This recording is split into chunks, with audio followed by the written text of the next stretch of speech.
Chapter 2. The Unreality of the World.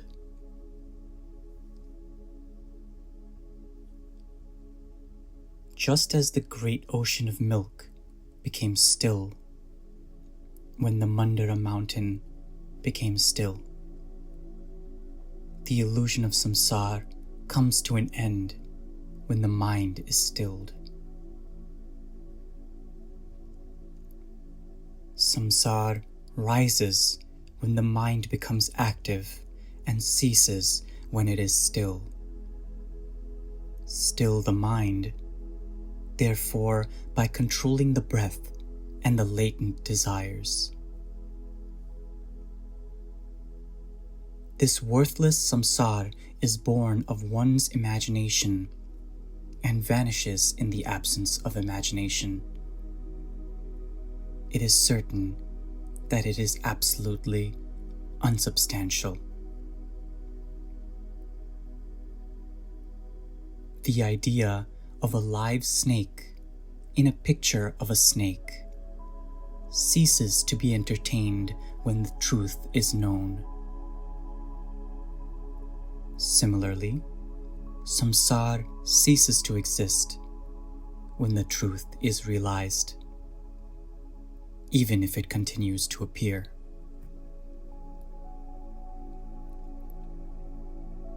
This long-living ghost of samsara, which is the creation of the deluded mind of man and the cause of his sufferings, disappears when one ponders over it. O Ram, Maya is such that it brings delight through its own destruction. Its nature is inscrutable. It ceases to exist even while it is being observed. Dear boy, wonderful indeed is this Maya, which deludes the entire world.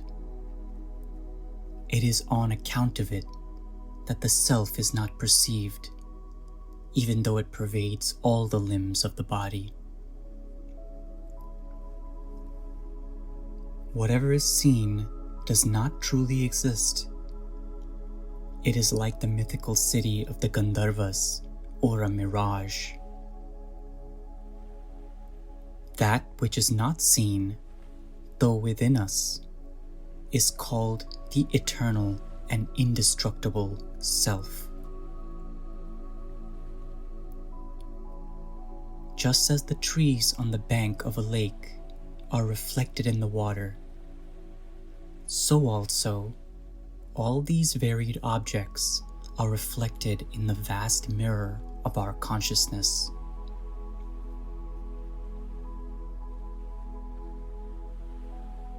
This creation, which is merely a play of consciousness, rises up like the delusion of a snake in a rope, and then comes to an end when there is right knowledge.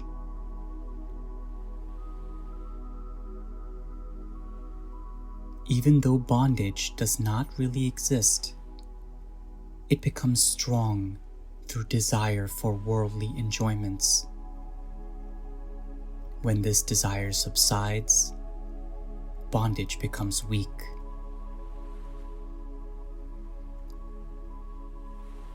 Like waves rising up from the ocean, the unstable mind rises out of the vast and stable expanse of the Supreme Self. This world, though unreal, appears to exist and is the cause of lifelong suffering to an ignorant person. Just as a non-existent ghost is the cause of fear to a boy. One who has no idea of gold sees only the bracelet.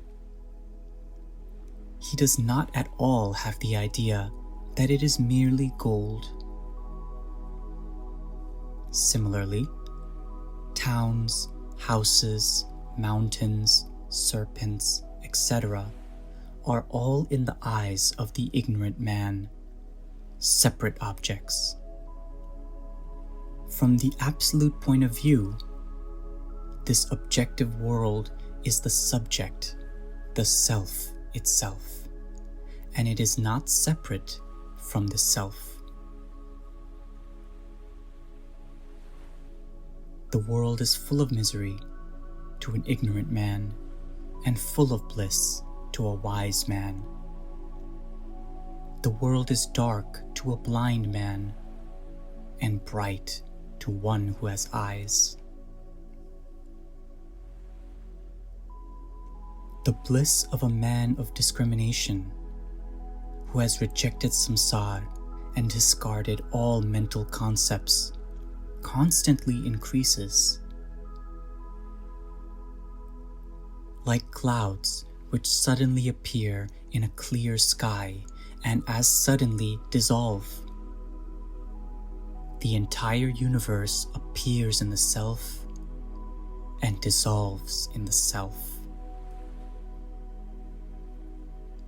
He who reckons the rays as non-different from the sun and realizes that they are the sun itself is stated to be nirvikalpa, the undifferentiating man.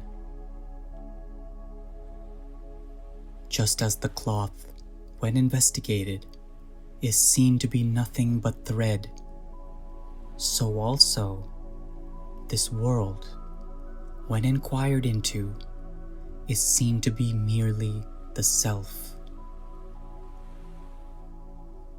This fascinating world rises like a wave in the ambrosial ocean of consciousness and dissolves in it.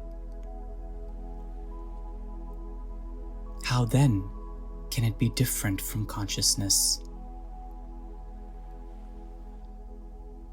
Just as the foam, the waves, the dew, and the bubbles are not different from water,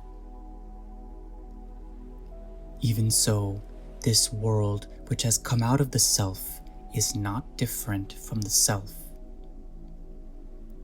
Just as a tree consisting of fruits, leaves, creepers, flowers, branches, twigs, and roots exists in the seed of the tree,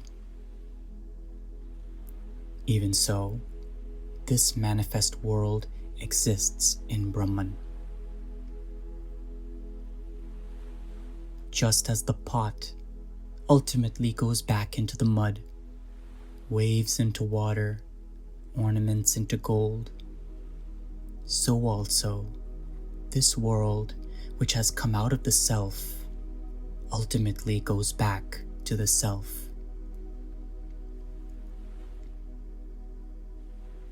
The snake appears when one does not recognize the rope, and it disappears when one recognizes the rope. Even so, this world appears when the self is not recognized, and it disappears when the self is recognized. It is only our forgetfulness of the invisible self which causes the world to appear, just as the rope appears as a snake. Just as the dream becomes unreal in the waking state, and the waking state becomes unreal in the dream, so also death becomes unreal in birth, and birth in death. All these are thus neither real nor unreal.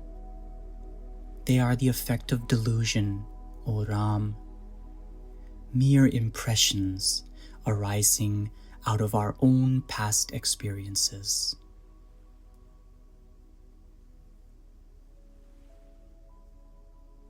End of Chapter 2.